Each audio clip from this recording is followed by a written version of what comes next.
આગામી 22 જાન્યુઆરીએ ભગવાન રામ મંદિરમાં પ્રાણ પ્રતિષ્ઠા થવા જઈ રહી છે, ત્યારે સ્વાભાવિક છે કે એક ઉત્સવનો માહોલ હોય, કારણ કે ભગવાન રામ આપણા સૌના આસ્થાના કેન્દ્ર છે.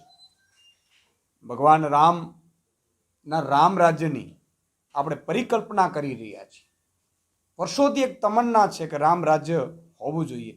ભગવાન રામની એક પરિકલ્પના હતી કે નાનામાં નાનો ખેડૂત હોય, ગરીબ હોય, વંચિત હોય, શોષિત હોય, એ પણ જ્યારે ભગવાન રામ વનવાસ જતા હતા ત્યારે ભરતને કીધેલું કે કોઈ દુઃખી ન હોવું જોઈએ, સૌ સુખી રહેવા જોઈએ, માતા બેન દીકરીઓની ઇજ્જત થતી હોય. અને એ પરિકલ્પનામાં ક્યાંક આમ આદમી પાર્ટી ભગવાન રામની પરિકલ્પના અંતર્ગત થોડું બહુ ચાલવાની કોશિશ કરી રહી છે.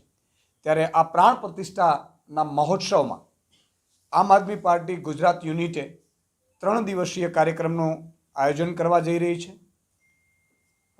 20 તારીખને શનિવારે તમામ જિલ્લા અને મહાનગરપાલિકાના મથકો ઉપર અમે સુંદરકાંડના પાઠનું આયોજન કરવા જઈ રહ્યા છીએ. સુંદરકાંડના પાઠ એ તમામ જિલ્લા અને મહાનગરપાલિકાના મથકો ઉપર 20 તારીખ એટલે કે શનિવારે કરવામાં આવશે.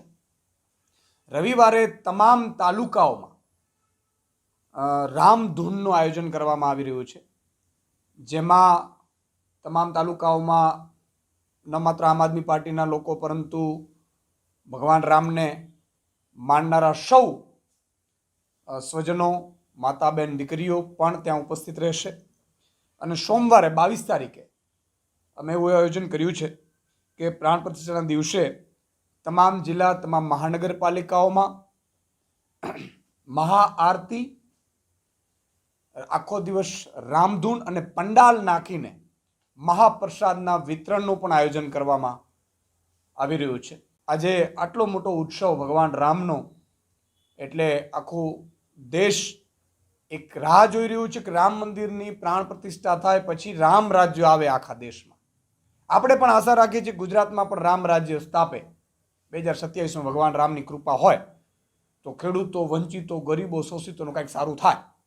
અને એના ભાગરૂપે આ 3 દિવસીય કાર્યક્રમ કરી ભગવાન રામને પણ પ્રાર્થના કરીશું કે અહીંયા જે પણ અત્યાર સુધી ત્રુટિઓ રહી ગઈ હોય એ પૂરી કરી સારું શિક્ષણ મળે, તમામ નાગરિકને સારું આરોગ્ય મળે, તમામ નાગરિકને માતા બેન દીકરીઓને મોંઘવારીમાંથી રાહત મળે, ગરીબ વંચિત શોષિતો માટે સારી વ્યવસ્થાઓ થાય.